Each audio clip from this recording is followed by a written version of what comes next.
जळगाव जामोद येथे दुर्दैवी घटना. नदीत पाय घसरून बुडालेल्या 55 वर्षीय इस्माचा मृत्यू. नगरसेवक सय्यद नफीज व इरफान चाऊस यांनी जीव वाचवण्यासाठी नदीत उतरून केले शर्थीचे प्रयत्न. जळगाव जामोद येथील गैरान नदी परिसरात शुक्रवारी एक दुर्दैवी घटना घडली.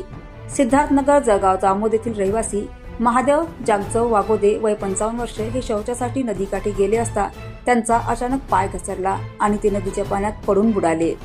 घटनेची माहिती मिळताच जळगाव जामोदचे नगरसेवक सय्यद नफीज आणि इरफान चाऊस यांनी कोणतीही पर्वा न करता तत्काळ नदीत उडी घेतली.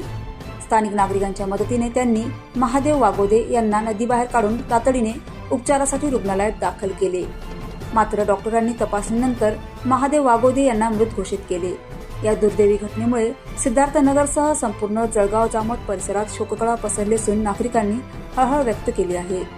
दरम्यान पावसामुळे नदी नाल्यांमध्ये पाण्याचा प्रवाह वाढलेला असल्याने नागरिकांनी नदीकाठच्या भागात जाताना अत्यंत सावधगिरी बाळगावी असे आवाहन स्थानिक प्रशासनाकडून करण्यात येत आहे.